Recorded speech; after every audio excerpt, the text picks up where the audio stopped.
Hello friends, आज की इस वीडियो में आपका स्वागत है। आज हम लोग देख सकते हैं हमारे हाथ में दो क्रॉसओवर रखे हुए हैं, एक एक्टिव क्रॉसओवर, एक पैसिव क्रॉसओवर। आज इसी के बारे में हम लोग समझेंगे कि कौन सा क्या काम करता है और कहाँ पर कौन सा यूज होता है और किस में पावर सप्लाई की ज़रूरत होती है और इन तीनों में क्या क्या डिफरेंस है, सबको समझेंगे। तो चैनल पर बने रहिए और चैनल को सब्सक्राइब कर दीजिए ताकि मेरी तमाम आने वाली वीडियो आप तक सबसे पहले पहुँचे। तो फ्रेंड्स, सबसे पहले हम लोग बात करेंगे इसके आईसीस की, तो दोनों में बता देता हूँ। तो इसमें देख सकते हैं एक्टिव क्रॉसओवर नेटवर्क है। तो एक्टिव क्रॉसओवर नेटवर्क वहाँ पर यूज होता है जहाँ पर भारी भरकम आवाज़ की आवश्यकता होती है, क्लियर साउंड की ज़रूरत होती है, वहाँ पर एक्टिव क्रॉसओवर नेटवर्क की आवश्यकता होती है। यहाँ पर इनपुट मोबाइल के ऑडियो के आउटपुट, जैसे कि आप सब देख सकते हैं यहाँ पे एक ये ऑडियो आउटपुट होता है मोबाइल से। तो यहाँ पे जो ऑडियो आउटपुट होगा इसमें कनेक्ट हो जाएगा, जो कि मेरे पास ये मोनो में है। अब स्टूडियो में भी आता है तो ये मोनो में है मेरे पास।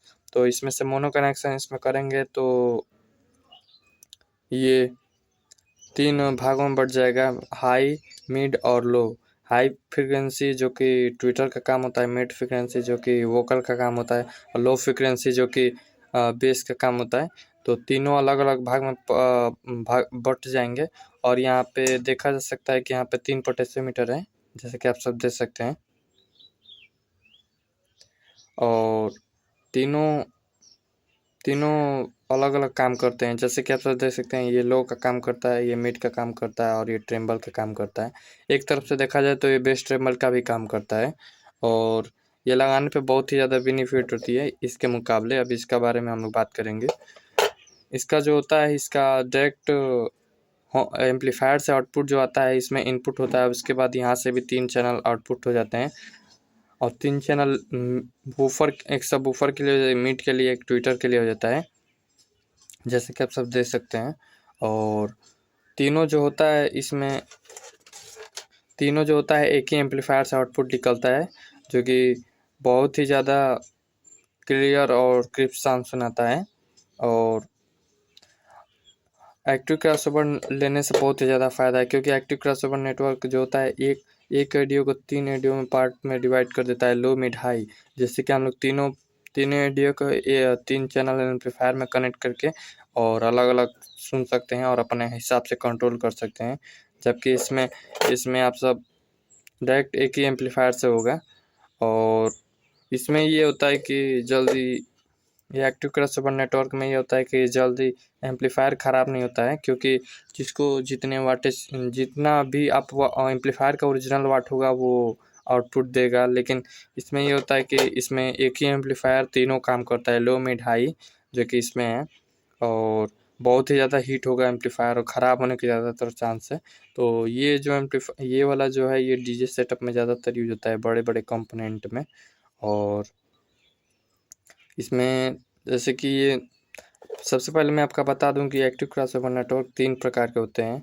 3 प्रकार के होते हैं, जैसे कि 2 प्रकार के होते हैं ये सब, जैसे कि आप सब देख सकते हैं एक्टिव क्रॉसओवर नेटवर्क। तो ये इसमें भी फ्रेंड्स, जैसे कि आप लोग देख सकते हैं, पैसिव क्रॉसओवर नेटवर्क भी 3 प्रकार के होते हैं और एक्टिव क्रॉसओवर नेटवर्क भी 3 प्रकार के होते हैं। तीनों का एक ही काम होता है, जैसे कि मैं बता रहा हूँ। जैसे कि एक्टिव क्रॉसओवर नेटवर्क के बारे में एक ही बता रहा हूँ, आप इसमें भी समझ जाएंगे। जैसे कि एक्टिव क्रॉसओवर नेटवर्क, ये 3 वे एक्टिव क्रॉसओवर नेटवर्क है। 2 वे भी आता है और वे भी और सिंगल भी आता है। तो 3 वे, जैसे कि यहाँ पे 3 वे दिख रहा है, तो ये 3 आउटपुट हो गया है, 1 2 3। और 2 वे रहता तो इसमें 2 आउटपुट निकलता है, एक सबवूफर के लिए और एक लो मिड के लिए। दोनों एक ही में फ्रीक्वेंसी होता है, इसमें तीनों अलग अलग फ्रीक्वेंसी है, लो, मिड, हाई। और सिंगल जो रहता है, नहीं, सिंगल जो होता है उसमें नहीं केवल मिड होता है, नहीं तो केवल लो होता है, नहीं तो केवल हाई होता है। तीनों में से कोई एक होता है। और इसमें भी वही होता है, जैसे कि मैं बता रहा हूँ। इसमें भी कोई एक मिड रेंज 2 वे होता है। 2 वे में एक सबवूफर के लिए होता है और एक मिड रेंज और ट्विटर के लिए होता है। और 1 वे मतलब कोई एक सबवूफर फिल्टर, नहीं तो कोई एक मिड रेंज, नहीं तो कोई एक ट्विटर के लिए होता है। तो दोनों में आप लोग अंतर तो समझ ही गए होंगे। बात करते हैं इसके पावर सप्लाई की। तो एक्टिव क्रॉसओवर नेटवर्क के पावर सप्लाई कभी भी ज़रूरत नहीं पड़ती है। एक्टिव क्रॉसओवर नेटवर्क बिना पावर सप्लाई के ही यूज होता है। जैसे कि आप सब देख सकते हैं यहाँ पे इनपुट दिखा है, यहाँ पे आउटपुट दिखा है, तो इसमें पावर सप्लाई की कहीं ज़रूरत नहीं है, क्योंकि ये इसमें कोई कंपोनेंट आईसी वगैरह नहीं लगता है। ये रेडिएटर से बना होता है और कैपेसिटर से मिलकर बना होता है। और एक्टिव क्रॉसओवर नेटवर्क में इसमें पावर सप्लाई की ज़रूरत होती है। देखिए इसमें आईसी लगी हुई है, एडियो गेन करने के लिए लगा हुआ है, पोटेंशियोमीटर लगा हुआ है, और यहाँ पे देख सकते हैं यहाँ पे पावर सप्लाई का ऑप्शन भी दिया हुआ है, जो कि जैसे कि आप सब देख सकते हैं, दिख रहा होगा आपको। पावर सप्लाई का ऑप्शन भी दिया है, जो कि -G और प्लस। माइनस मतलब आप 909 से 15 डीसी सप्लाई में कन्वर्ट करके इसमें देंगे आप, जैसे कि आप सब देख सकते हैं। इसमें तो कोई पावर सप्लाई का ज़रूरत ही नहीं होता है, जैसे कि आप सब देख सकते हैं यहाँ पर ठीक से दिया भी हुआ है। इसमें कोई भी पावर सप्लाई की ज़रूरत तो नहीं होती है।